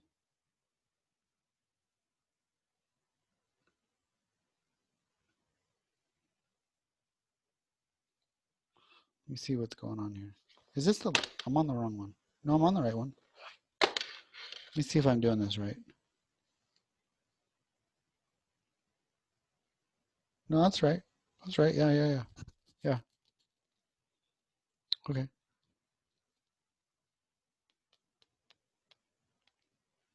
Okay, so what is A? A is going to be equal to -1, I believe, right? Okay, yeah, -1. Okay, so we have A and we have C. The problem is we can't get B. Why can we not get B? Because 1 fails and -1 also fails. They both make that 0. Does that make sense? So B is going to be the hard one to get. So here's what I'm going to do. I'm just going to plug in what I know. Okay, I'm going to say 4x is equal to -1 times x minus 1 squared, okay, plus b times x squared minus 1. Okay.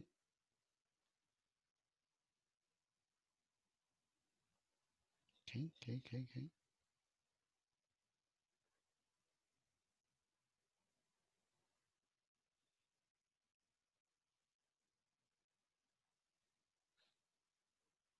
Okay,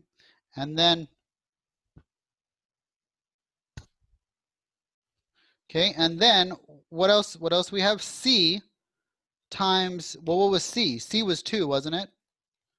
2 times, how I got what? -1? Then, well, we know what A is and we know what C are. So that's all I'm doing is plugging those in.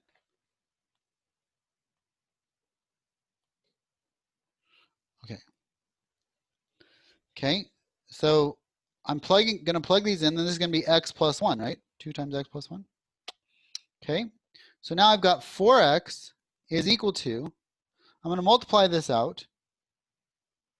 Okay, this is going to be -1 times x squared minus 2x plus 1 plus b x squared minus b plus 2x plus 2. Okay, so 4x is equal to,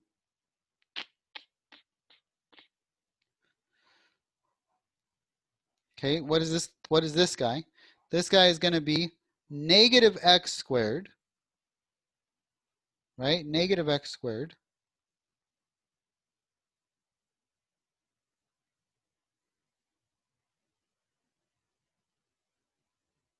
okay. -x squared, this is plus 2x, right? Plus 2x. Okay, and then this is going to be minus 1 plus bx squared minus b plus 2x, okay, plus 2x plus 2. Now, I'm going to group these terms real quick, okay? I'm going to say that I can do bx squared minus x squared grouped, okay, plus 4x, right? Isn't that 4x?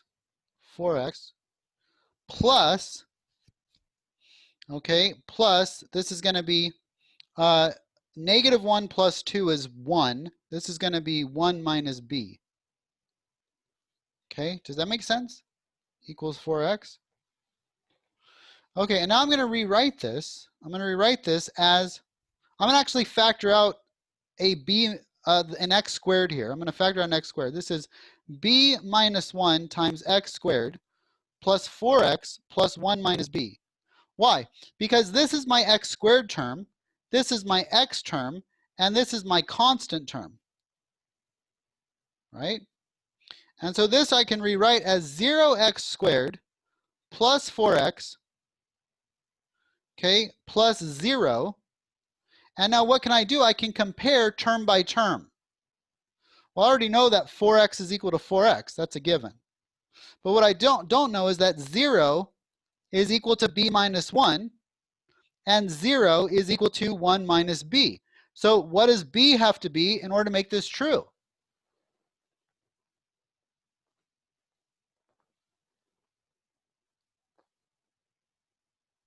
Not everybody at once. What is b?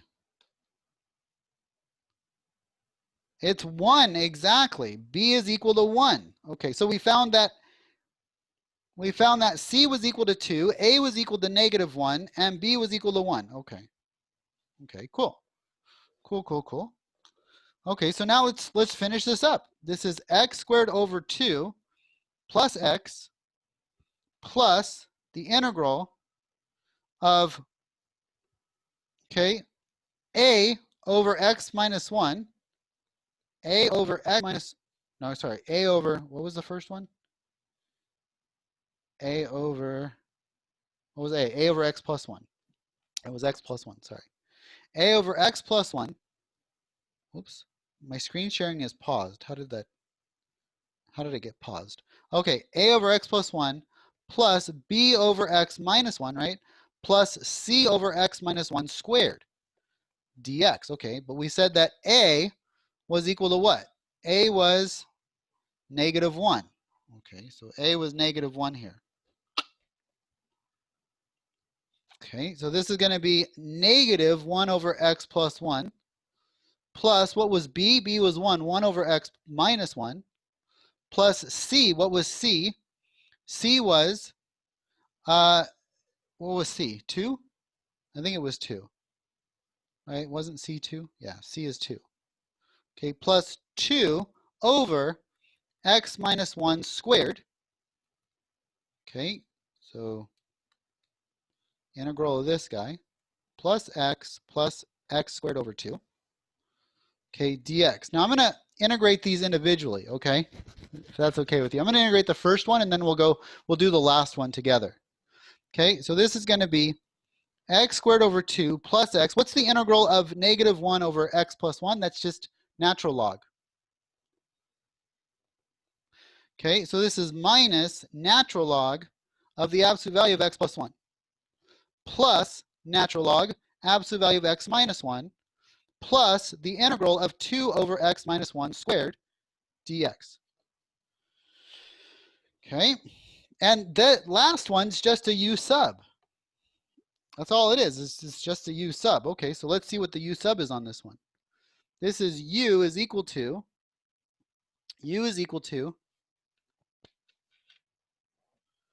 okay, 2 x minus 1, du is equal to dx. Well, that's kind of cool.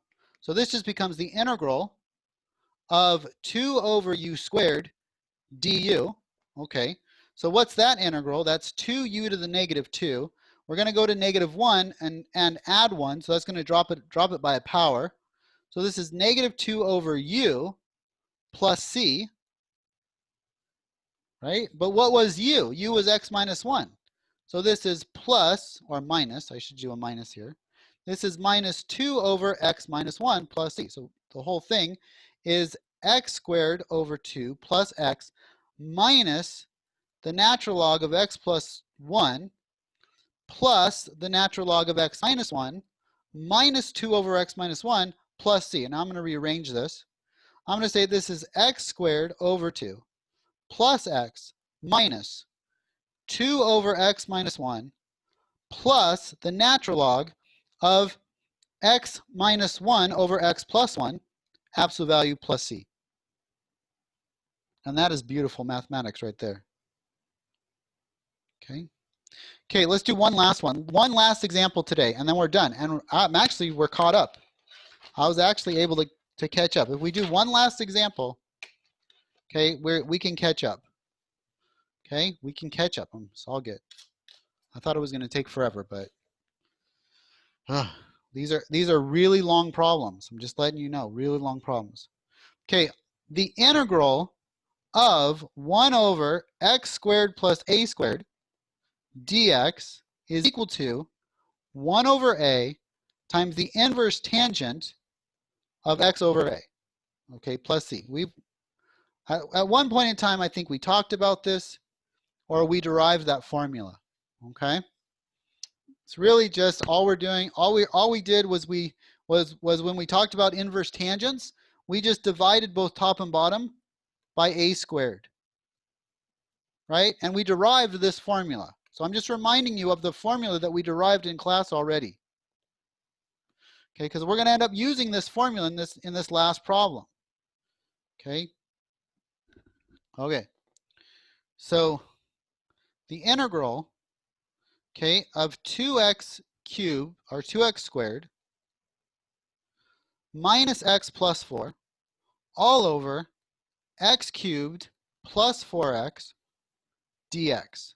Okay, so I want to factor the bottom two here. I want to factor the bottom two.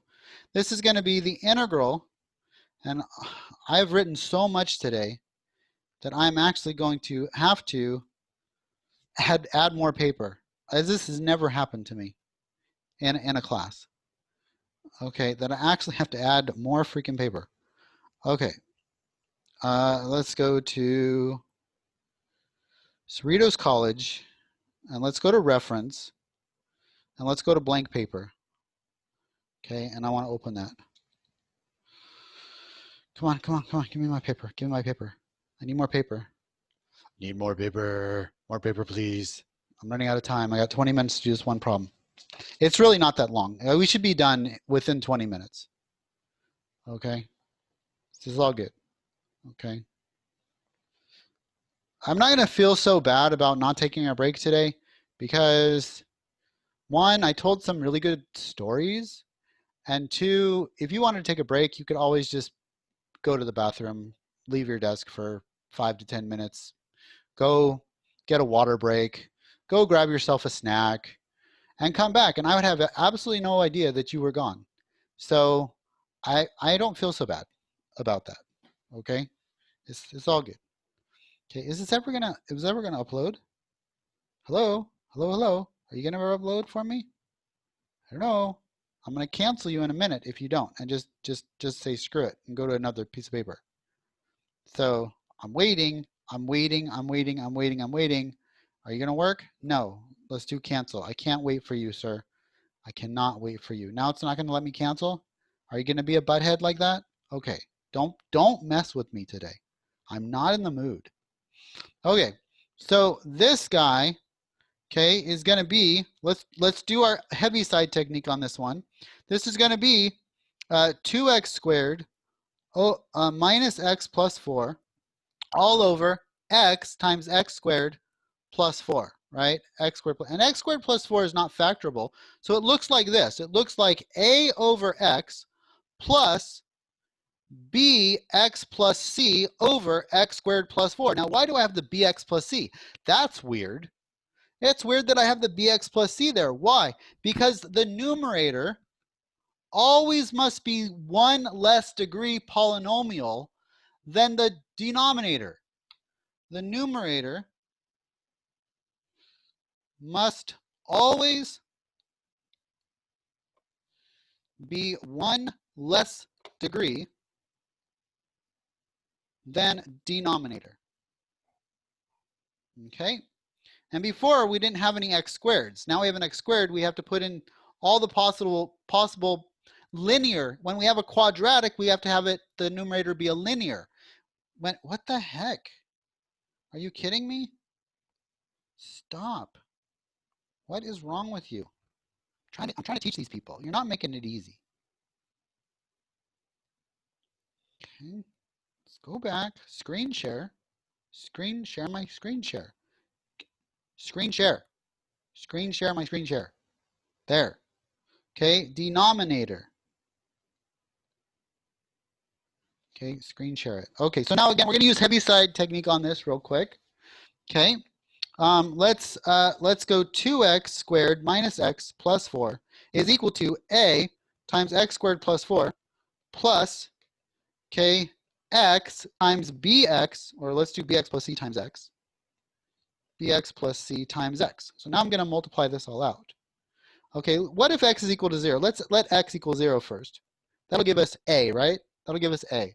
If x is equal to 0, then a would have had to have been 1, I think. So let's see. We've got 4 is equal to, this term goes to 0. Okay, this is going to be a times 0 squared plus 4, divide by 4. And yeah, a is equal to 1. Okay, that's cool. Okay, so we solved. Now we just have to figure out what b and c are.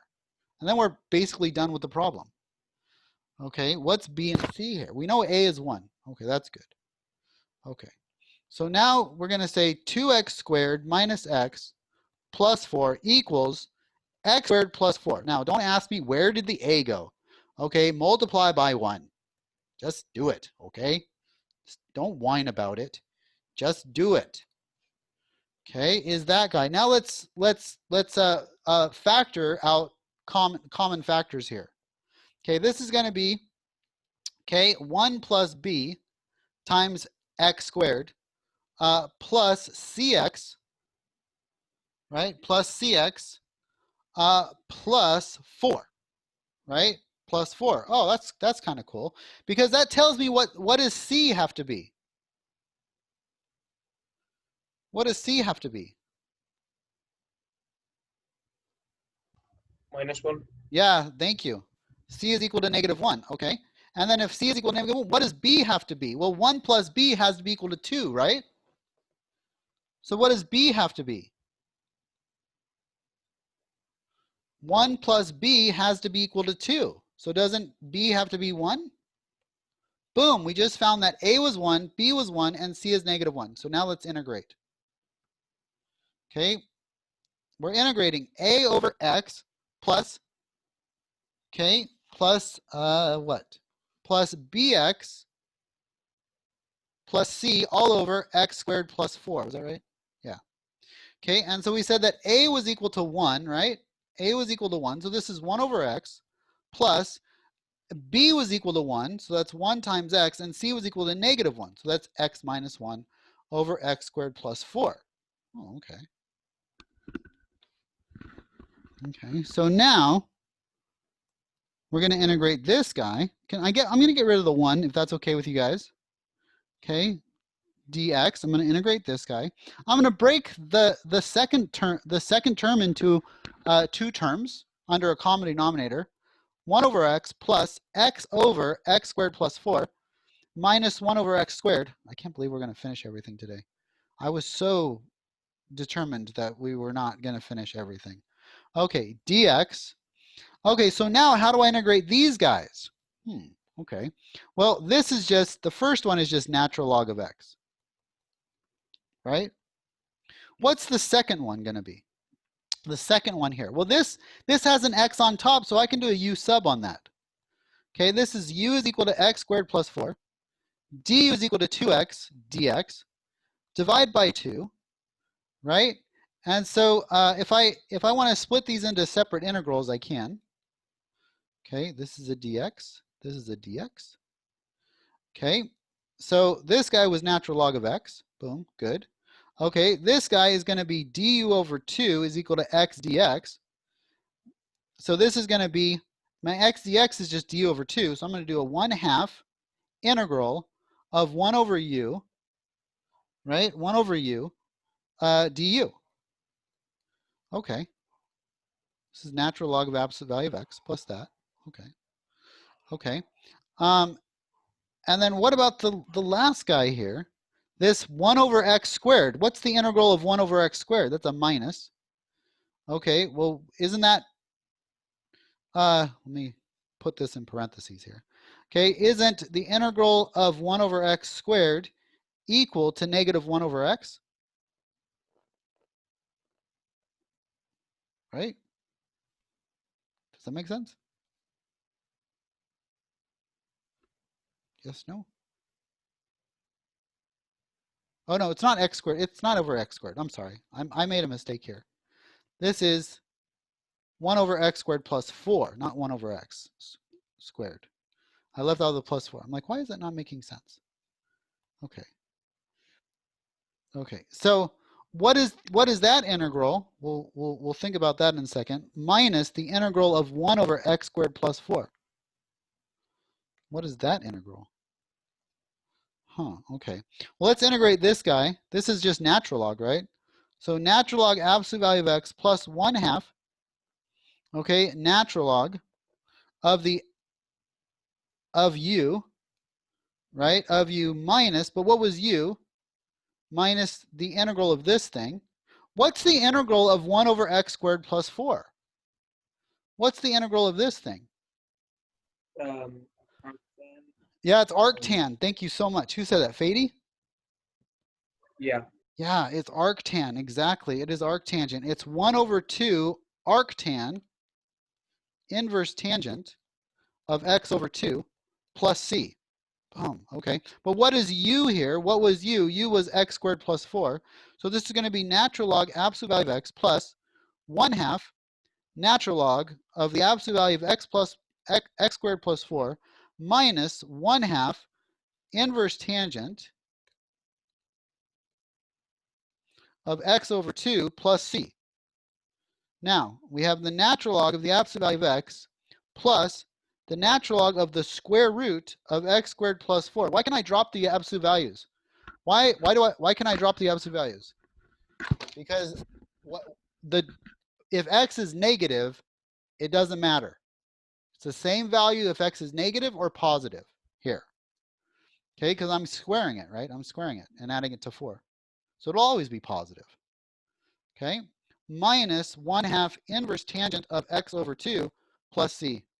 And that's it, people. That's it. We're done. We actually got through all of 7.4. I am amazed at myself. Okay, no, I'm amazed at you guys too. Okay, we did get some people to drop, which is natural. Okay, those of you who haven't dropped, you are in it for the long haul with me. Did I screw up? It's 1/2. Did I mess up somewhere? I don't think so. No. Okay. Thanks. Okay. I think Eliel is saying, where did the 1/2 go? The 1/2 went to the square root. Okay.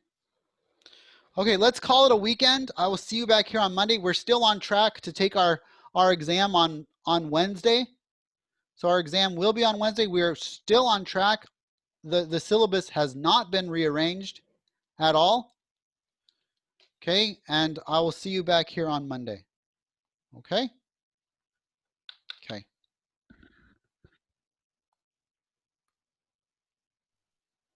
Mr. Holtman? Yeah. Mr. Holtman, Yeah. I talked to you yesterday about the Mhm. misinput. Should I send you a PDF by email? I saw your message on Canvas, What did it say? like the PDF of the problem. It says you must send it to me in a PDF format Yeah, what did you send it because to me I as? sent you the. It was the misinput question, like the problem which there was a misinput into WebAssign, and I sent you my work Oh, to confirm. Ravi? Yeah, I thought I had yeah. you written down that it was number 2 or something. Yeah, it was number 2. Okay, already added those points into your score. Oh, okay. Okay. Sounds good. Okay.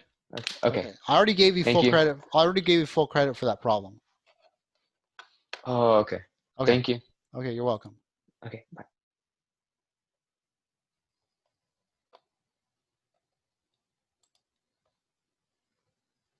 Mr. Holtman, Yeah.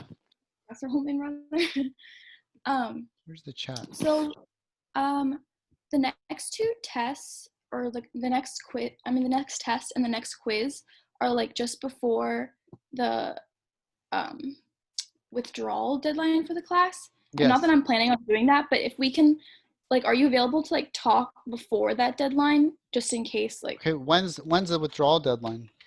I think it's August 4th. August 4th is August 4th. Yeah, not the drop deadline. No, the withdrawal deadline. Yeah, I can Yeah. talk with you before the withdrawal deadline. Yeah, I just want to make sure that I'm Yeah. like where I need to be for the rest of the class before that Yeah. point. Yeah, that's fine. Okay, cool. Thank you. Okay. I'm sure you'll be fine, but yeah, we can talk. We can. Yeah, we can, no, I'm just yeah. we can talk. We'll be well into chapter 11 by then. Yeah, it's just yeah, that's chapter 11 is like the only thing I'm worried about. So Yeah. I just want to make sure where I'm supposed to be before Okay. that chapter. Okay, sounds good. Thank you.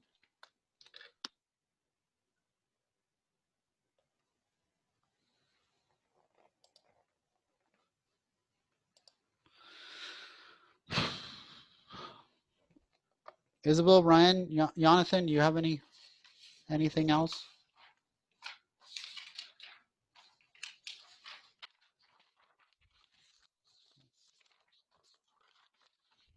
Okay.